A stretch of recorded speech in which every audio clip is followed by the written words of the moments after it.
not much to look at, but we officially have a 2-hour delay.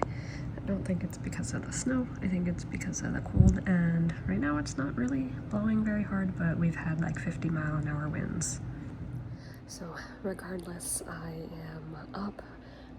It's about 7:30, so normally I'm already at school, but I did see an email from one of the secretaries that was like, hey, reminder, on a 2-hour delay, you're supposed to be at school at the normal time, which I didn't think, because I asked a teacher yesterday, and they were like, no, we can come a little bit late, or 2 hours late, or whatever, and now with this email, so I'm gonna get ready and go into work.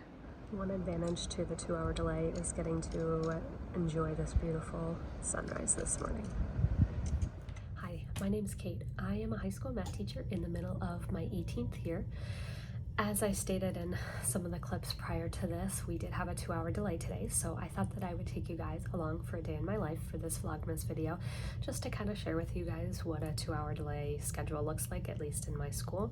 So as I said before, I thought that I didn't have to be here early, and then we got an email that was like, hey, reminder, all these groups of people need to be here at their regular contracted time. Now, it didn't specifically say teachers, but it said something about staff like 261 or something like that, so I don't know if that's talking about like the teachers. I really don't know. Teachers weren't listed anywhere, so not exactly sure. So I'm here. I got here about 8:30, so our contract is technically starting at 8:05, so 25 minutes later than normal. Not too worried about it. There are definitely more cars in the parking lot, but definitely not full. So yeah, so we're gonna figure it out. So I've got about 2 hours before the first class starts, so I'm really gonna just work on getting stuff done. I do have a sub tomorrow, so I'm going to be working a lot on getting sub plans done, and then just rearranging things a little bit as far as what I was planning on teaching today. Now my classes, 2 of my classes are only 46 minutes, something like that, as opposed to 90, and then my class that's attached to the lunches is still an hour and 10 minutes, so I've got lots of time with them. My other classes, or not an hour and 10 minutes, it's still 100 minutes, so I still have plenty of time with them. So I gotta kind of figure out exactly what I'm doing and then go from there.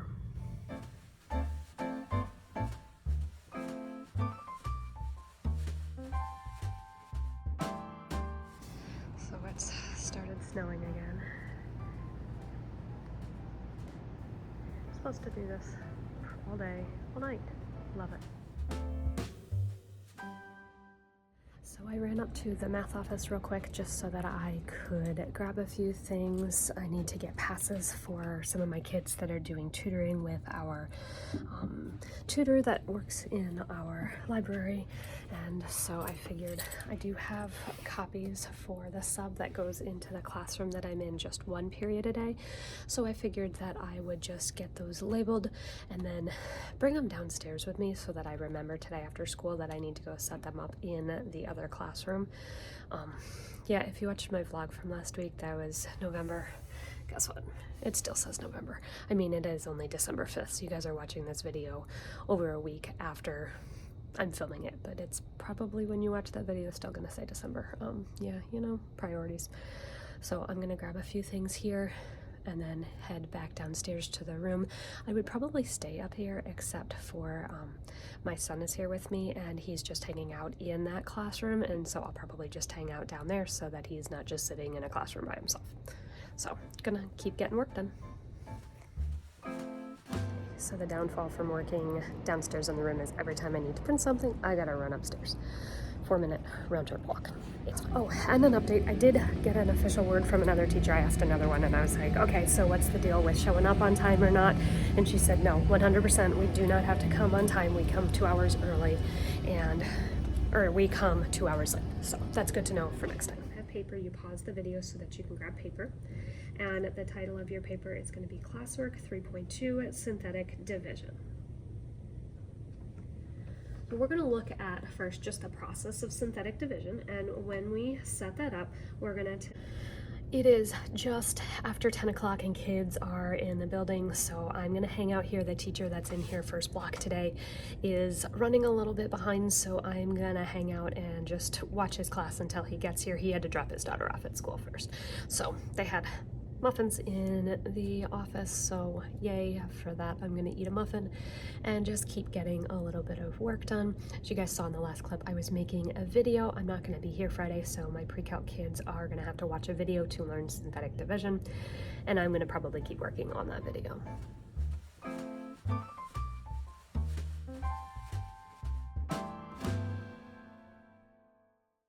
I'm in the back area of my classroom while the other teacher's teaching. We have about 15 minutes left in prep. It went super fast. I feel like even though, 2-hour delay, I was here about an hour and a half before kids got here and all of that, but I feel like I really was not productive on my planned period at all. So this is another thing that I'm gonna have to try to figure out, because I'm not in, a classroom all the time and I'm so far away from the copier. How can I make my 2-hour delay time more productive? I think part of it is because I have a sub tomorrow, so I'm busy trying to finish getting things tweaked for today on top of getting everything ready for tomorrow. I think that was my biggest challenge today. So let me share with you what I am doing today with my classes. My college algebra kids are going to be looking at operations of functions today, so we're just talking about the basic operations, and then we'll move into composition and subfunctions afterwards. So it's a super short lesson. I did this with my college algebra kids yesterday and it didn't take very long at all. I was planning on doing a quizzes as well, but I'm gonna skip that. That way the kids can then start on their review. They have a test the next time I see them, so they're gonna just spend the rest of the time working on the review, and then the review will be their homework. So not a really overly exciting or crazy class period for them, but with one of them being only 40 minutes, I needed to make sure that I could get through everything today. My pre-calculus class, we were gonna do this warm-up, and I think I'm just gonna hold off on that because, again, a 40-minute class, not a lot of time. So my kids are gonna work on these sketching polynomial snow globes where they're identifying the end behavior, the zeros, the degree, the bounds, and then they're gonna sketch those. So they're each gonna do 2. This is something that I do sell on my TPT store. They are full sheet, but I made them smaller, 2 to a page. That way it's, I can have the kids each do 2 because they don't take that long. So we're gonna treat this as our warm-up, and then I'm gonna offer them extra credit if they color it and cut it out and bring it back next class. So this is the first activity that we're gonna do. I don't think it's gonna take that long for the kids. Actually, I lied. The first thing that we're gonna do, I'm gonna teach them synthetic division. So we're just gonna review that process. They should have learned it in Algebra 2. Don't know if they did or not, but we're gonna review how synthetic division works and just that process. And then the kids are gonna work on this activity. And then their homework that I have for them is this dividing polynomials mystery. This one is a Christmas related one about it's the big day is almost here and it's time, Santa's ready to go, but he loses his hat, and who finds it, where do they find it, and when do they find it? So these are their clues. They solve these problems using synthetic division, and then they cross off their answers, and the who, where, and when that are left is the answer to the mystery. So this is something else that I offer in my TPT store, so I'll be sure to link this as well for you guys in the description. But that's really my plan, because the classes are so much shorter. I really had to pare down on what I'm doing. So I've got about 10 minutes before class starts, so I'm gonna get a few things around and get teaching. Just like if I gave you a polynomial and I said, hey, add these two, you would combine your like terms, 2x and 2x. So keeping that left-hand side, f plus g of x equals x squared plus 4x plus 1. And that is our answer. That's it. All we're doing is adding 2 polynomials together. We're subtracting 2 polynomials, we're multiplying them, or we're dividing them. That's all we're doing. Number 2, we have g divided by k of x, or g over k of x. So which 2 functions are we using this time? G and k. So when we do this one, g and k, which one needs to go on top? G. So g is 2x plus 1. So we're going to have 2x plus 1 in the numerator or on the top. And on the bottom denominator, we're going to have 4x squared minus 1.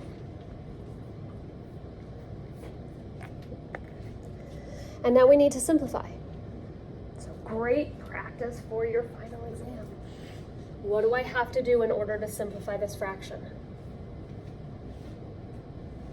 Starts with an F. Factor. And factor is pretty much the answer to everything we have to do, right? We almost always have to factor. So we're going to have g over k of x equals, Okay, so when we factor the numerator, is there anything we can do to factor this one? Nope. So that's going to stay 2x plus 1. But we can factor the denominator. We're about 30 minutes into the first class that I taught today, which is actually period 3. Kind of confusing, but we're at lunch right now, so I've got 30 minutes to eat. I brought leftovers today. Unfortunately, I left my little mini crock pot at school last night, so it didn't get washed, so I have to, you know, like schlep my sorry lazy butt up to the math office and warm it up in the microwave and then come back down and eat. So I'm gonna do that, and then I'm gonna finish up this class. So we got through all of our notes before lunch, and so they're gonna have an hour after lunch to just work on their homework, which is their review for their test. And then I have my second college algebra class, which is gonna be a super short 46-minute class. We're gonna do the notes real quick, and then they'll have maybe 10 minutes to work on the homework, and then I'm gonna have my pre-calc class after that. So I'll chat with you guys later. So it's not really coming across in the camera very well or at all, but it is definitely still snowing and windy. The other downfall to having to go all the way upstairs is that you run into teachers and then you talk, so now I have about 5 minutes until lunch is over to eat my lunch. So what did I bring for lunch today?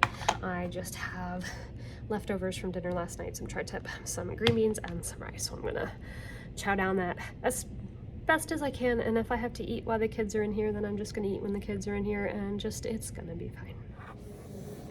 F of x over g of x, good.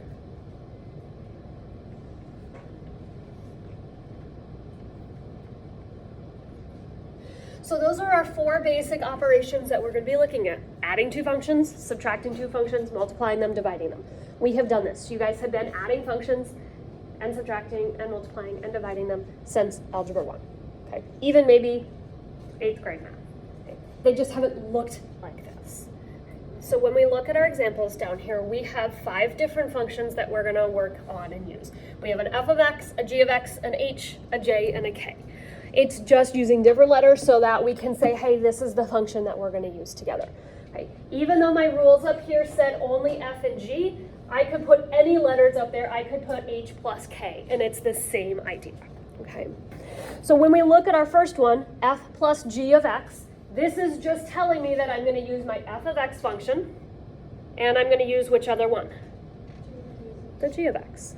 Okay, so I'm just going to use those 2 equations as opposed to any of the others that are listed.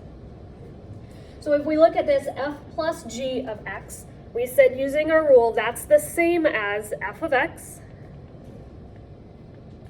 plus g of x. And go over this one. So again, process bring down. 3 times 2, 6. And then we add down. So we get 5 times 2, 10. Add down, we get 12 times 2, 24. Add down, we're going to get 20. And again, if that's helpful to remember that that's the remainder, that's our remainder. Okay. Questions about this process before we move on to the actual like math part of this? Okay, so what synthetic division is allowing us to do is divide 2 polynomials together. We've done this before. So we've done a problem. I could have given you guys this problem. I would have written it differently, and all of you guys, most of you guys, I think, would have gotten the right answer. Had I written it like this, well, how else can I show division instead of putting the little divided sign? Fraction. So if I had written it like this, don't actually do this, because this is not how we're solving these or simplifying, but what would we have done? Great final review question here. Factored, right? And canceled out our common factors. Okay. That works really great when we have problems that can factor like this one, but not all of them can factor, and so, or not all of them are easy to factor. So this synthetic division allows us to kind of do that same process just in a little bit of a different way. School's been over for 45 minutes, almost, 30 minutes. And as soon as they left, I started working on finishing the video that I'm leaving for my pre-calc kids for their sub. And I recorded the entire thing, got done, went back, to just watch it, make sure it was good, and apparently it didn't record, so I had to redo the entire video for a second time. Actually, it's really the third time because I tried doing it this morning. You guys saw it in the clip, and I got interrupted, and then I forgot where I was, and then, I mean, yes, I could have gone back and rewatched the video, but then I needed to use that same file to teach it to my students, and I was like, you know what, I didn't get very far this morning, so I started all over. So yeah, I made this video 3 times, and it's done now. Definitely easier making videos for YouTube than it is making videos for my students right now. I used to use the app Explain Everything, and I loved it. It was something that our district paid for, and the current district that I'm in does not pay for it, and so I'm not going to. Maybe I will actually after this catastrophe, because really it's a fantastic app. So I just did a screen record, and I'm just gonna go in with the iMovie app, and I'm gonna edit that real quick, get that on Canvas, and I have a nice long list of things that I need to do. Thankfully, my son is at track conditioning until 5:30. It's 3:55 right now, so I've got plenty of time to get all of my sub plan stuff done and hopefully ready for the sub tomorrow. But anyway, I hope you guys enjoyed this day in my life. It felt like the absolute longest day, even though I had kids for 2 hours less than I normally do. It just felt so long, so I'm at least glad that kids are gone. I definitely would love to go home and just go to bed, but it is what it is. So if you guys enjoyed this video, please give it a thumbs up. I do upload videos every Friday and every day here during Vlogmas, but you can hit that notification bell to be notified the next time a video goes live. I hope you guys have an amazing day. Bye. Just a little end of video update. Still snowing.